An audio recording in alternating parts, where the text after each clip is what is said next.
Hello दोस्तों, नमस्कार, सत श्री अकाल। एक बार फिर से आप सबका स्वागत है आर्किला में। अगर अभी तक आपने चैनल को सब्सक्राइब नहीं किया तो प्लीज़ सब्सक्राइब बटन को प्रेस कर दें। साथ में बेल आइकन होगा, उसको भी प्रेस कर दीजिएगा, जिससे फ्यूचर की अपकमिंग वीडियोज़ की नोटिफिकेशन आपको सबसे पहले आएगी। आज की इस वीडियो में हम डिस्कस करने वाले हैं उन डिफरेंट टाइप्स ऑफ मटेरियल्स के बारे में जो कि किचन काउंटर टॉप में यूज़ होते हैं। साथ ही में मैं फैक्टर्स के बारे में भी डिस्कस करूँगा जिसके बेसिस पे इन मटेरियल्स को सेलेक्ट किया जाता है। नाउ मैं एक एक करके मटेरियल को आपको दिखाऊंगा और साथ में उनके pros and cons means advantage and disadvantage के बारे में भी डिस्कस करूंगा। एंड आपको लास्ट में बताऊंगा कि कौन से मटेरियल को आपको प्रेफरेंस देना चाहिए एंड अपने किचन में यूज़ कराना चाहिए, जिससे आपको किसी भी प्रॉब्लम को फेस ना करना पड़े। चलिए बिना किसी देरी की वीडियो को स्टार्ट करें।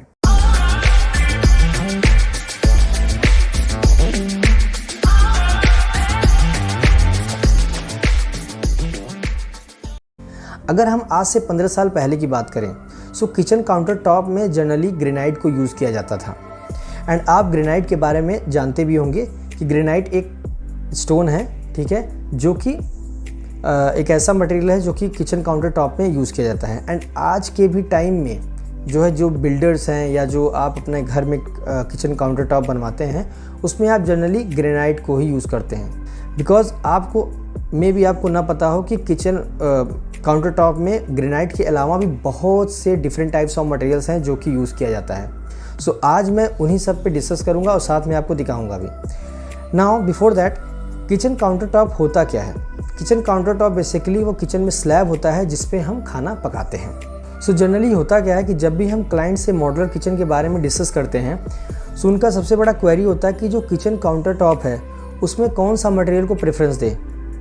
आज के हिसाब से ही हम उनको सजेशन देते हैं कि कौन कौन सा मटेरियल्स हैं, उनके एडवांटेज क्या है, डिसएडवांटेज क्या है, एंड प्राइस भी एक इम्पॉर्टेंट फैक्टर होता है। उस बेसिस पे हम उनको सजेशन देते हैं एंड अकॉर्डिंगली प्रोसीड किया जाता है। चलिए अब एक एक करके डिस्कस करते हैं उन सभी मटेरियल्स के बारे में। जो सबसे पहला मटेरियल है जो कि किचन काउंटर टॉप में यूज़ होता है वो है टाइल्स। जी हाँ, आपको हो सकता है ये सुनने में अजीब सा लग रहा हो कि टाइल्स तो हम फ्लोरिंग में यूज़ करते हैं या वॉल पे यूज़ करते हैं, ठीक है, जैसे बाथरूम में हो गया, फ्लोरिंग में, वॉल पे। बट कौन सा टाइल यूज़ होता है वो एक इम्पॉर्टेंट पॉइंट है। हम कोई भी टाइल को किचन काउंटर टॉप में यूज़ नहीं कर सकते हैं। अब आप सोचेंगे किचन की टाइल्स कितने तरह के होते हैं। आई बटन पे क्लिक करके आप वीडियो को देख सकते हैं। मैंने इस पे डेडिकेटेड वीडियो बनाया है जिस पे मैंने डिफरेंट टाइप्स ऑफ टाइल्स के बारे में डिस्कस किया हुआ है। अगर आप वो वीडियो देखेंगे तो आपको टाइल्स के बारे में चीज़ें क्लियर हो जाएंगी। जनरली जो टाइल होता है वो विट्रीफाइड होता है, सिरामिक होता है, पोर्सिलिन होता है, ठीक है। इसमें भी सब टाइप्स हैं। जो टाइल हम यूज़ करते हैं किचन काउंटर टॉप में वो होता है विट्रीफाइड। अगर आप जैसे देखेंगे ये टाइल है, टाइल का सैंपल है। कुछ इस तरह का टाइल दिखता है। ये हमारे पास है विट्रीफाइड टाइल्स। इस टाइल्स की खास बात क्या होती है कि ये टाइल जो है वो वाटर प्रूफ होता है, ठीक है। इसकी एब्जॉर्प्शन कैपेसिटी जो होती है वो बहुत ही लो होती है, मीन्स 0.05% होता है। विट्रीफाइड टाइल्स जो होते हैं वो बेसिकली वाटर प्रूफ टाइल्स होते हैं। इनकी एब्जॉर्प्शन कैपेसिटी बहुत ही कम होती है क्योंकि किचन एक ऐसा प्लेस है जहाँ पे वाटर का बहुत ज़्यादा यूज़ होता है, ठीक है। मॉइस्चर लेवल भी ज़्यादा रहता है। उस हिसाब से हमें सजेशन देना होता है कि कौन से टाइप का मटेरियल यूज़ करना चाहिए जो कि वाटर रेजिस्टेंस हो। ये है हमारे पास विट्रीफाइड टाइल्स। विट्रीफाइड टाइल्स होता है वो नॉन पोरस होता है। नॉन पोरस का मतलब है कि इसमें पोर्स नहीं होते, मीन्स होल्स नहीं होते हैं, मीन्स टाइनी होल्स होते हैं जिनकी वजह से क्या होता है कि वाटर को ये एब्जॉर्ब कर लेती हैं, ठीक है। जो सिरेमिक टाइल्स होता है वो पोरस होता है। इसीलिए सिरेमिक टाइल्स को आप किचन के काउंटर टॉप में यूज़ नहीं करवाइएगा। दोनों सेम दिखती हैं, ठीक है, विट्रीफाइड हो गया या सिरेमिक। बट आप जब भी जाएँ आप इसको बोलिए कि हमको विट्रीफाइड टाइल्स चाहिए। विट्रीफाइड टाइल्स पे भी अलग अलग टाइप्स के टाइल्स आते हैं, जैसे सिंगल चार्ज हो गया, डबल चार्ज हो गया। डबल चार्ज होते हैं वो थोड़े महंगे पड़ते हैं, सिंगल चार्ज थोड़े से सस्ते पड़ते हैं। लेकिन दोनों ही जो टाइल्स होती हैं वो वाटर प्रूफ टाइल्स होती हैं, ठीक है। आप जो है विट्रीफाइड टाइल्स को ही लगवाएं। जब आप परचेज़ करने जाएंगे तो वहाँ पे जो पैकेज होता है उसमें विट्रीफाइड टाइल्स प्रॉपर्ली मेंशन होता है।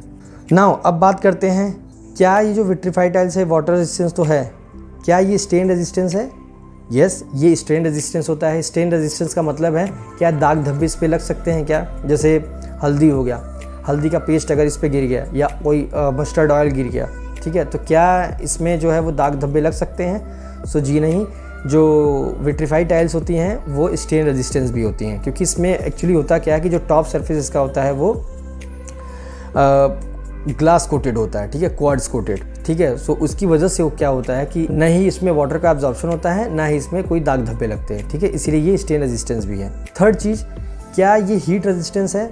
फॉर एग्जांपल आपने इसको काउंटर टॉप में लगवा दिया, अब आपने क्या किया कि उसमें खाना पका रहे हैं और गर्म जो तवा होता है उसको आपने क्या किया, गैस बर्नर से हटा के डायरेक्ट आपने किचन काउंटर टॉप पे रख दिया। सो ये मटेरियल अगर लगा रहेगा, उस पर फिक्स रहेगा, तो इस पर आप तवा रखोगे, सो क्या ये हीट के इफ़ेक्ट से क्या ये इसका सरफेस ख़राब होगा? सो जी नहीं। जो विट्रीफाइड टाइल्स होता है उसकी एक ख़ास बात क्या होती है कि वो हीट रेजिस्टेंस भी होता है, कि अगर आप उस पर गर्म चीज़ भी रख देंगे तो उसकी वजह से क्या होता है, सरफेस पे कोई इफेक्ट नहीं आएगा। तो ये 3 बहुत ही इंपॉर्टेंट चीज़ थी जो कि इस मटेरियल से रिलेटेड था, विट्रीफाइड से। सो आप इसीलिए विट्रीफाइड टाइल्स को यूज़ कर सकते हैं। कई लोगों के मन में एक भ्रम है, एक मिथ है कि ये जो टाइल्स होती हैं ये सिर्फ फ्लोरिंग में यूज़ होता है, एंड अगर हम इसको किचन काउंटर टॉप में यूज़ करेंगे तो ये क्रैक कर सकता है, टूट सकता है। कोई ऐसी बात नहीं है। सो जो विट्रीफाइड टाइल्स होती हैं उनकी जो लोड कैपेसिटी होती है वो बहुत ही अच्छी होती है। सो अगर मैं इसकी रेटिंग देना चाहूँगा तो इसमें मैं 10 में से 9 पॉइंट देना चाहूँगा। इसकी जो लोड कैपेसिटी है वो बहुत अच्छी है, ठीक है। उस पर अगर कोई भी चीज़ अगर गिर जाता है तो इस पर कोई इफ़ेक्ट नहीं आता है। सो आप बेझिझक विट्रीफाइड टाइल्स को आप किचन काउंटर टॉप में यूज़ करा सकते हैं, बट मेक श्योर करिएगा कि जब भी इस टाइल्स को लगाएं, सो उस टाइल्स को लगाने का एक तरीका है, जैसे फ्लोरिंग यूज़ होता है उस तरह से इस टाइल्स को आप किचन काउंटर टॉप पे यूज़ नहीं कर सकते हैं। उसका कारण क्या है, ये एज। सो इस बारे में मैं किसी और वीडियो में डिस्कस करूँगा, जिसमें बताऊँगा कि किचन में जो टाइल होता है उसको लगाने का तरीका क्या होता है। क्योंकि जनरली करते क्या है कि जब इस चीज़ को टाइल को लगाते हैं, सो जो एज होता है, अगर जो नॉन स्किल्ड मैसन होते हैं, जो टाइल वाले होते हैं, वो क्या करते हैं, एज को ध्यान नहीं देते हैं एंड टाइल्स को फिक्स कर देते हैं, जिससे बाद में बहुत ही गंदा दिखता है। सो इस बारे में मैं किसी और वीडियो में डिस्कस करूँगा। सो अभी के लिए बस इतना था कि इस टाइल्स को आप यूज़ कर सकते हैं। सो याद रखिएगा, विट्रीफाइड टाइल्स। अगर हम इसकी कॉस्ट की बात करें, सो पत्थर के कंपैरिजन में जो ग्रेनाइट होता है उसके कंपैरिजन में ये टाइल्स आपको थोड़ा सस्ता पड़ेगा। सो आप इसको यूज़ कर सकते हैं। सो ये था पहला मटेरियल जो कि आप अपने किचन काउंटर टॉप में यूज़ कर सकते हैं। अब मैंने इस पर जितने फैक्टर्स थे मैंने सबके बारे में डिस्कस ऑलरेडी कर लिया है। सो चलिए अब दूसरे मटेरियल के बारे में डिस्कस करते हैं, जो कि है ग्रेनाइट, जो कि आप जानते हैं। सो ग्रेनाइट कुछ इस तरह का दिखता है, ठीक है। ये देखिए आप, ग्रेनाइट कुछ इस तरह का दिखता है। इसका जो बैक सरफेस होता है वो रफ़ होता है, लेकिन अगर इसका टॉप सरफेस आप देखेंगे तो ये देखिए ग्लॉसी फिनिश होता है, ठीक है। ये चमकता है, ये देखिए शाइनिंग कर रहा है, ठीक है। सो इसमें भी जो होता है वो ग्लॉसीनेस होता है, क्योंकि इस पर कोटेड होता है। एंड इसको बेसिकली जो मोल्टेन रॉक होता है, ठीक है, लावा, उससे इसको बनाया जाता है। सो अगर हम इसकी स्ट्रेंथ वाइज बात करें तो स्ट्रेंथ इसकी काफ़ी ज़्यादा अच्छी होती है। मतलब 10 में से मैं 10 इसको देना चाहूँगा रेटिंग, इतनी अच्छी इसकी स्ट्रेंथ होती है। एंड ये one of the oldest material मैं बोलूँगा जो कि किचन काउंटर टॉप में यूज़ होता है। हीट रेजिस्टेंस है, ठीक है। अगर आप इसे गर्म तवा या कुकर प्रेशर कुछ भी रखेंगे कोई इफेक्ट नहीं आएगा, हीट का इस पर कोई इफेक्ट नहीं आएगा, स्टेन का इस पर कोई इफेक्ट नहीं आएगा। तो स्टेन रेजिस्टेंस है, लाइक दाग धब्बे कुछ नहीं आएंगे इस पर, इसीलिए ये इतने सालों से चलता आ रहा है। एंड इसकी लाइफ की बात करें तो लाइफ इसकी बहुत ही ज़्यादा अच्छी होती है, ठीक है। तो ये इसकी एक ख़ास बात है। दूसरी चीज़, अगर हम इसकी कॉस्ट पॉइंट ऑफ व्यू से बात करें तो टाइल के कंपैरिजन में इसका जो कॉस्ट है वो थोड़ा सा ज़्यादा पड़ेगा, ठीक है। एंड एक चीज़ और, जो भी मैंने टाइल्स के बारे में डिस्कस किया है, सो जो टाइल का साइज़ आता है ना, वो कई लोग के अभी मन में आएगा कि टाइल में तो जॉइंट आता है, सो वो जॉइंट्स दिखेंगी तो स्लैब तो अच्छा नहीं लगेगा। लेकिन जो आजकल टाइल्स आ रही हैं ना, वो 2x2 के अलावा भी आ रही हैं, 4x2, 8x4, ऐसे टाइल्स की साइज़ आ रही हैं, ठीक है। सो आप जो बड़ी टाइल्स से होती हैं उनको आप यूज़ कर सकते हैं, ठीक है। सो विट्रीफाइड टाइल्स जो होते हैं बहुत बड़ी बड़ी साइजेस में आते हैं। एंड अगर कहीं भी जॉइंट भी आता है ना, 1 से 2 जॉइंट, तो उसकी अगर प्रॉपर ग्राउटिंग की जाए ना, सो वो जॉइंट्स पता नहीं चलता है, ठीक है। सो वो चीज़ मैं खैर किसी और वीडियो में डिस्कस करूँगा कि टाइल्स को कैसे या किसी भी मटेरियल को कैसे किचन काउंटर टॉप में फिक्स किया जाता है, क्योंकि वो भी बहुत ही इंपॉर्टेंट पॉइंट है जो कि ओनर को ध्यान देना चाहिए जब वो अपने घर में मॉड्यूलर किचन का काम कराएं, खासकर जब काउंटर टॉप में मटेरियल को फिक्स करवाएं।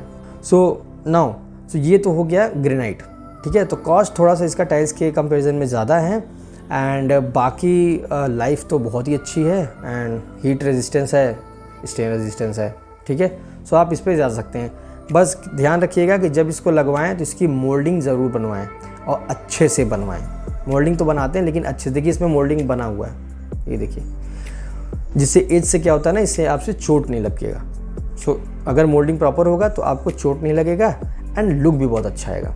सो ये हो गया मटेरियल नंबर 2 जो कि किचन काउंटर टॉप में यूज़ होता है। चलिए बात करते हैं मटेरियल नंबर 3 जो कि है मार्बल।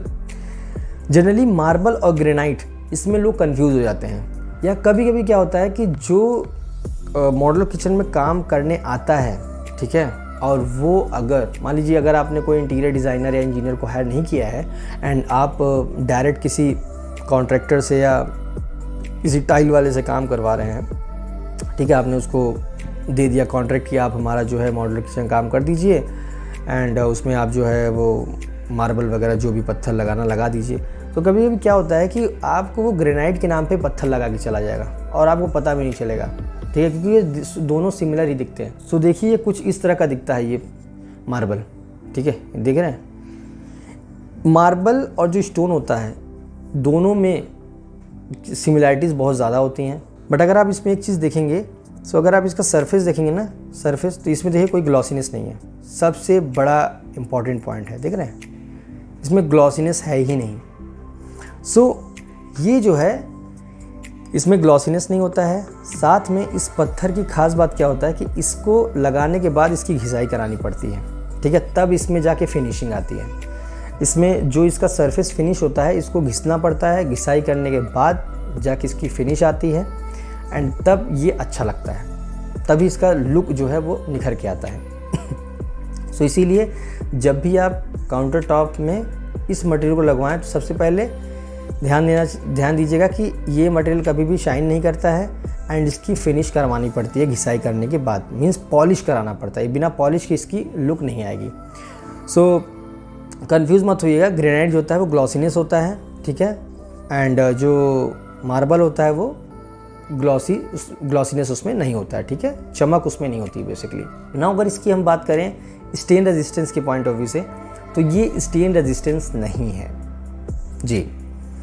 जो विट्रीफाइड टाइल्स था और जो ग्रेनाइट था वो स्टेन रेजिस्टेंस था, मीन्स उसमें दाग धब्बे नहीं लगेंगे। लेकिन इसमें जो है ना, अगर मान लीजिए इसमें हल्दी का पानी गिर गया या हल्दी का पेस्ट अगर आप लगा के इसको गिर गया, इस पर अगर आपने इसको क्लीन किया, तो इसमें जिस एरिया पे वो हल्दी का जो भी मटेरियल गिरा होगा उसका वहाँ पे दाग दिखने लगेगा, पीलापन आ जाता है एक, ठीक है। इसमें अगर ऑयल भी गिर गया तब भी इसमें दाग धब्बे आ जाएंगे। सो इसका एक ये डिसएडवांटेज है कि इसमें स्ट्रेन रेजिस्टेंस जो है वो नहीं है ना। अगर आप बात करते हैं स्ट्रेंथ की, नो डाउट स्ट्रेंथ काफ़ी अच्छी है, लेकिन ग्रेनाइट के कंपैरिजन में इसका स्ट्रेंथ कम है। इसकी सबसे डिसएडवांटेज क्या है कि अगर इस पर ज़्यादा लोड या पिन पॉइंट लोड गिरा, ठीक है, तो ये क्रैक कर जाता है। सो इसीलिए इस मटेरियल को प्रेफरेंस नहीं दिया जाता है, because of the maintenance, because of the low strength, because of the less stain resistance, ठीक है। सो इसके कई डिसएडवांटेज हैं जिसकी वजह से इसको प्रेफरेंस नहीं दिया जाता है किचन काउंटर टॉप में। इसको जनरली फ्लोरिंग में ही प्रेफरेंस दिया जाता है। एंड आपने देखा भी होगा कि फ्लोरिंग में ज़्यादातर मार्बल का यूज़ करते थे पहले के टाइम में, आज के भी टाइम में लोग यूज़ करते हैं। सो इसको मैं रेकमेंड नहीं करूँगा। प्राइस पॉइंट ऑफ व्यू से भी बात करें तो इसका जो प्राइस है वो ग्रेनाइट से कम है लेकिन टाइल से ज़्यादा है। नाउ चलिए बात करते हैं नेक्स्ट मटेरियल के बारे में जो कि है क्वार्ट्ज। क्वार्ट्ज में भी आपने नहीं सुना होगा, या इसका दूसरा नाम भी है, इसको कंपोजिट मटेरियल बोला जाता है। सो क्वार्ट्ज एक ये मिनरल है जिसकी हेल्प से इस मटेरियल को प्रिपेयर किया जाता है। इसमें कई तरह के मटेरियल्स को ऐड ऑन किया जाता है एंड देन ये मटेरियल जाके रेडी होता है, ठीक है। सो ये कुछ इस तरह का दिखता है मटेरियल। ये देखिए एक सैंपल है, अगर मैं इसको क्लीन करके दिखाऊं तो अगर आप देखेंगे तो इसमें स्प्रिंकल्ड है, ये देखिए इसमें यहाँ पे देखिए इस एरिया में देखेंगे यहाँ पे स्प्रिंकल्ड है, ठीक है। सो ये जो मटेरियल है ये क्वार्ट्ज है। अभी मेरा एक प्रोजेक्ट चल रहा है जिस पे मैं इस मटेरियल को यूज़ करवा रहा हूँ, ठीक है। सो ये एक एडवांस मटेरियल है एंड ये काफ़ी ज़्यादा कॉस्टली है एंड इसके बारे में लोगों को अवेयरनेस नहीं है, बिकॉज जो टाइल्स वाले भी है ना उनको भी इस मटेरियल के बारे में जानकारी नहीं होती है। जब भी आप किसी इंजीनियर से, इंटीरियर डिज़ाइनर से काम करवाएंगे आपको वो ज़रूर रेकमेंड करेंगे। इसीलिए मैं रेकमेंड करता हूँ ओनर को कि क्वार्ट्ज मटेरियल भी है। इस सब मटेरियल के बारे में बताता हूँ एंड इसके प्रोज एंड कॉन्स दोनों बताता हूँ, ठीक है ना। चलिए इसकी एडवांटेज की बात कर लेते हैं। क्या ये वाटर रेजिस्टेंस है? यस, ये वाटर रेजिस्टेंस है, ठीक है। क्या ये हीट रेजिस्टेंस है? यस, ये हीट रेजिस्टेंस मटेरियल है। क्या ये स्टेन रेजिस्टेंस है? यस, ये स्टेन रेजिस्टेंस मटेरियल है। इसकी खास बात क्या है कि इसमें ग्लॉसीनेस होता है। दूसरा, इसकी जो टॉप सरफेस होता है वो काफ़ी ज़्यादा हार्ड होता है एंड ये नॉन पोरस है। नॉन पोरस होने की वजह से ये कोई भी लिक्विड चीज़ को एब्जॉर्ब नहीं करता है। बट द थिंग इज़ कि इसकी जो लुक है वो काफ़ी ज़्यादा अच्छा आता है जब आप इसको मॉड्यूलर किचन में यूज़ करवाएंगे। आप ये जैसे इमेज देख सकते हैं, ये मेरा करंट जो प्रोजेक्ट चल रहा है उसमें देखिए इस मटेरियल को मैंने यूज़ कराया एंड इसका लुक देखिए कैसा आ रहा है। इस मटेरियल को आप ज़रूर यूज़ करवाएं, लेकिन इसकी एक और डिसएडवांटेज है। ये जो मटेरियल है उसको नॉर्मल जो मैसन है उसको फिक्स नहीं कर सकते हैं। जो टाइलिंग वगैरह का काम करते हैं उसको डायरेक्टली यूज़ नहीं कर सकते हैं, या तो काफ़ी ज़्यादा स्किल्ड हों, पहले से काम किए हों, देन वो इस मटेरियल को जो है वो फिक्स कर सकते हैं। अदरवाइज़ अगर कोई ऐसे ही अभी नौसिखिया है, ठीक है, जो अभी जिस इस फील्ड में आया है, टाइलिंग का काम किया है और वो इस मटेरियल को अगर हैंडल करेगा पक्का है कि उस मटेरियल को वो ज़रूर ख़राब कर देगा। क्योंकि इसमें सबसे बड़ा दिक्कत क्या आता है कि जब इसकी एज कटिंग होती है ना, अगर विदाउट एनी प्रिकॉशन अगर इस मटेरियल को कट किया गया इस मटेरियल के जो एज हैं वो बिल्कुल ख़राब हो जाएंगे, रफ़ हो जाएंगे, ठीक है। जो क्लीन शार्प एज आना चाहिए वो नहीं आएगा। उसकी वजह से क्या होगा, लुक बिल्कुल ख़राब हो जाएगा। बिकॉज़ ये मटेरियल इतना एक्सपेंसिव होता है, इसीलिए जो एक्सपीरियंस्ड मैसन होते हैं उन्हीं से ही काम करवाना चाहिए एंड मैं रिकमेंड भी करूँगा कि उन्हीं से ही काम करवाएं। ये थी एक one of the advance material जो कि आपको यूज़ कराना चाहिए। नाउ एक और एडवांस मटेरियल है जिसको बोलते हैं हम G5 और G7। G5 G7 बेसिकली ये सीरीज़ है। G7 जो है वो लेटेस्ट है, इसीलिए इसका नाम है G7। इस मटेरियल का दूसरा नाम भी है जिसको बोलते हैं नैनो वाइट। जब भी आप किसी भी शॉप पे जाएंगे जहाँ पे ग्रेनाइट ये सारी चीज़ें मिलती हैं, तो वहाँ पे अगर आप जब पूछेंगे नैनो वाइट के बारे में तो वो ज़रूर आपको नैनो वाइट मटेरियल के बारे में बताएंगे एंड दिखाएंगे भी। नैनो वाइट भी जो है वो one of the advance material है। इसके भी कुछ एडवांटेज हैं, डिसएडवांटेज हैं। इस मटेरियल को मैं किसी नेक्स्ट वीडियो में डिस्कस करूँगा एंड साथ में मैं कंपेयर भी करूँगा ग्रेनाइट या क्वार्ट्ज को उसके साथ एंड देन आपको मैं दोनों के एडवांटेज डिसएडवांटेज बताऊँगा एंड देन बताऊँगा कि क्या आपको उसको यूज़ करना चाहिए या नहीं करना चाहिए। फ़िलहाल जो अभी मैंने ये 3 से 4 मटेरियल के बारे में डिस्कस किया है, इसमें मैं आपको रेकमेंड करूँगा कि आप जो है क्वार्ट्ज पे जा सकते हैं अगर आपका बजट हायर है तो। अगर आपका बजट कम है मैं रेकमेंड करूँगा आप ग्रेनाइट पे जाओ या तो आप विट्रीफाइड टाइल्स पे जाओ। लेकिन आप जो है मार्बल पे मत जाइएगा क्योंकि उसके डिसएडवांटेज ज़्यादा हैं। एंड आप क्वार्ट्ज पे तभी जाइए जब आपका जो कारीगर है वो काफ़ी ज़्यादा स्किल्ड हो, एक्सपीरियंस्ड हो एंड साथ में अगर आपका बजट बहुत अच्छा हो तब। अदरवाइज़ आप जो ग्रेनाइट है और जो टाइल है उस पे जाइए। ये थे कुछ मटेरियल्स जो कि किचन काउंटर टॉप में यूज़ होता है। आई होप आपको एक क्लियर आइडिया मिल गया है कि कितने तरह के मटेरियल्स होते हैं, कौन से मटेरियल को किस फैक्टर के बेसिस पे हमको सेलेक्ट करना चाहिए एंड उसको यूज़ कराना चाहिए। अगर आपको ये वीडियो अच्छी लगी हो तो वीडियो को लाइक करें एंड चैनल को सब्सक्राइब करें एंड ऐसे ही चैनल को सपोर्ट करते रहें। चलिए फिर मिलते हैं किसी नेक्स्ट वीडियो में किसी नए थॉट के साथ। तब तक के लिए नमस्कार, जय हिंद, वंदे मातरम।